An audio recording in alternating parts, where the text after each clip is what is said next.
Hello, this is Matthew Robert Payne. This is Comprehensive Prophets Manual, uh, Chapter 48, and this is Visions of Heaven, Part 2.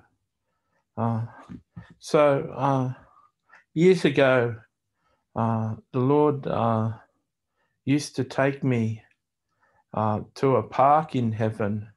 I first encountered the park.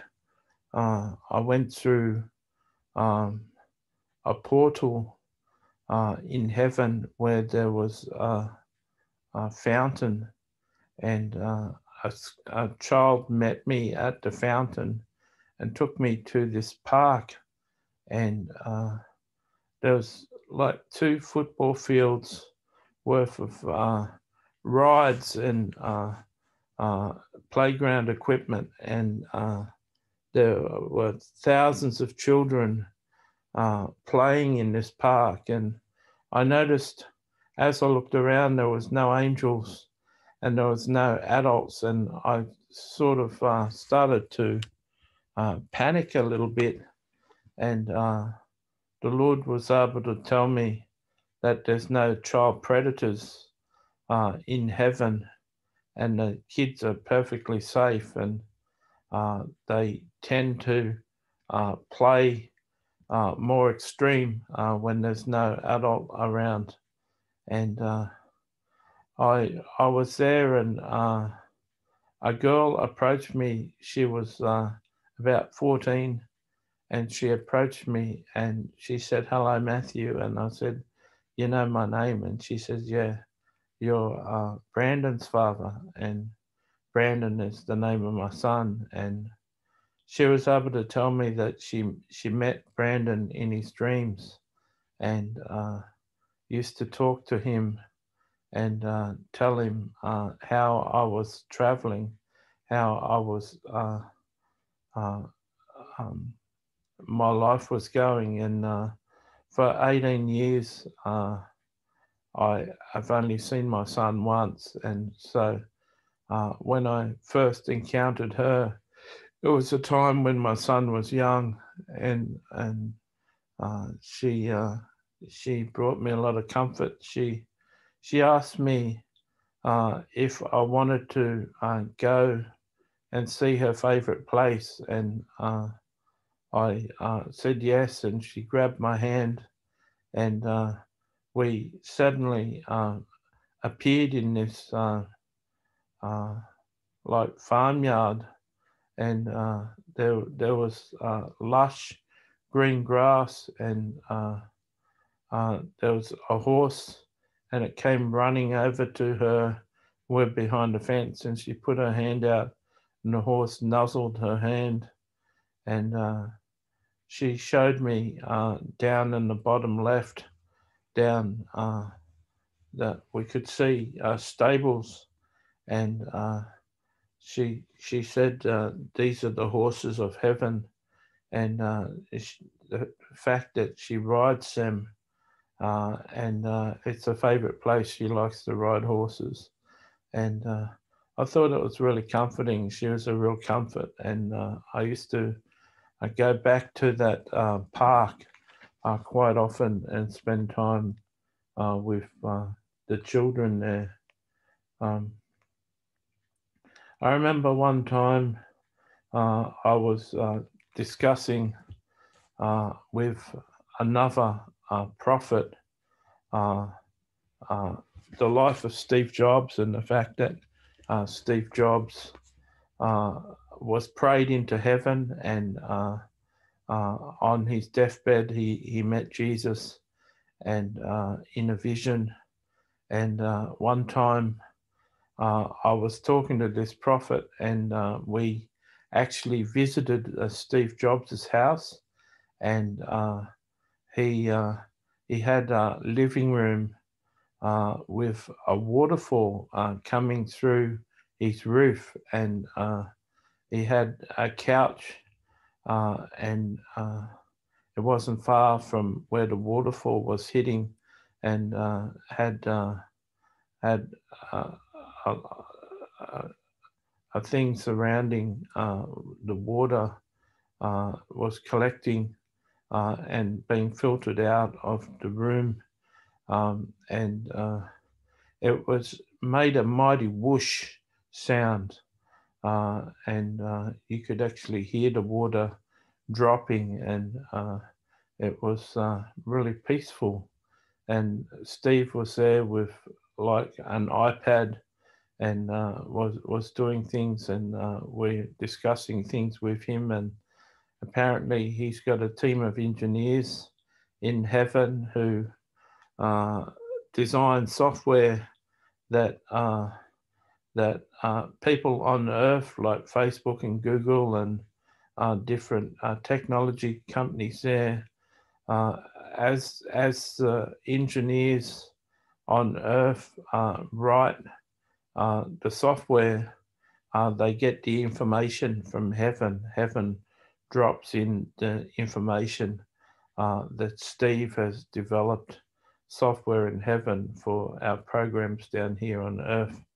Um, so you may be interested to know that certain people make it to heaven that didn't confess Jesus on Earth, and had enough. He had enough people on Earth praying for him to be saved, and he was saved. A lot of these stories about my visions of heaven are recorded in my book, My Visits to Heaven, Lessons Learned, and you can get that book, and it's a lot more comprehensive.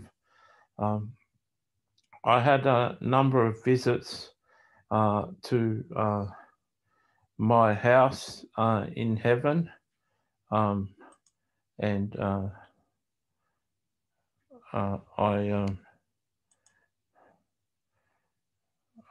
I this is this picture here is a picture of the third level of my house in heaven.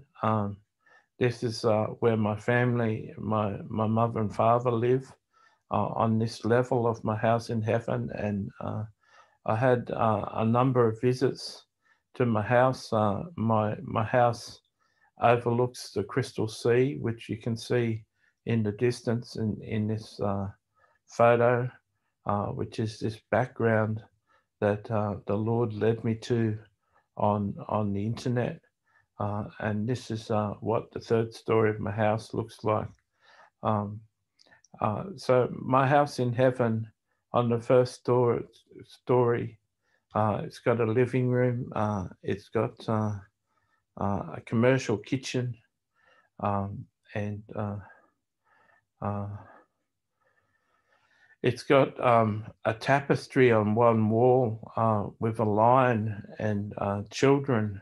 And if you go up to the tapestry, the lion will come alive and the children will come alive, and you'll be taken to that park in heaven with all the children and the amusement rides.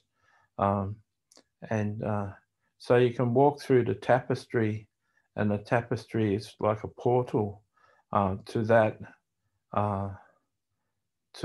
amusement park with the little children. And I love little children. And there's another tapestry on the wall with the woman applying oil to Jesus' feet, the woman that cried at his feet, which was Mary Magdalene. And if you approach that mural, that tapestry, it'll take you to where Mary Magdalene is in heaven at that time. It's a portal that'll take you either to her house or to where she's ministering in heaven. And so I can always approach that tapestry when I'm living in heaven. I can always approach that and be found with Mary Magdalene. And for years, I said in an earlier chapter about Revelation. I said that I was in a 16-year delusion, thinking I was the last Elijah. And for years, while I thought I was going to destroy the world and judge the world, I used to say, can I have my reward for doing what I am? Can I live next to Mary Magdalene? And the Lord heard those cries and fulfilled my request with my house in heaven. On the second story of my house in heaven, it's got a 50-meter pool, in-ground heated pool, and I've got a cafeteria, a cafe with a couple of barista machines and cakes and slices and pleasant things to eat. And it can seat 30 people inside and 20 people outside. And it backs over the Crystal Sea like this view here. And I've met many saints seated outside my cafe facing the sea on seats outside there. I've met many saints. I've been able to have a vision of heaven and meet saints there. And further on in my house, I've got a recording studio and a TV studio and a film studio. And further on, I've got a library, and on the left-hand side, that's on the right-hand side, on the left-hand side, I've got a movie cinema that can seat 100 people. So it's a pretty big house. And on the third story is this image here, is where my parents live. And so I'm happy to say that when I get to heaven, I'll be living with my parents, and that makes me makes me happy. Another vision of heaven I had was I was in a church one time at my church, and they were singing a song. I get down on my knees and I worship God, or lyrics in that song. And Jesus said for me to get down on my knees and worship. And so I got down on my knees and put my hands in the air, and Jesus appeared next to me and was singing the song on his knees, worshiping God. And when I got used to Jesus being next to me, worshiping, we both suddenly translated from earth to heaven, and I was on my knees before the throne of God, and I was worshiping God, and Jesus was next to me worshiping his Father. And it was a really poignant, really emotional time to see Jesus worshiping his Father and being one with Jesus, worshiping his Father. And that's one of the more memorable visions of heaven that I've had. And there's another time I was at a church, a real free-spirited church, and Jesus told me to go and waltz with him. And so I pretended he was in my arms, and he did come into my arms in a vision, and I was waltzing with him. And as soon as I got used to waltzing with him on earth, we translated into heaven, and once again we were before the throne, and me and Jesus were waltzing to the worship music.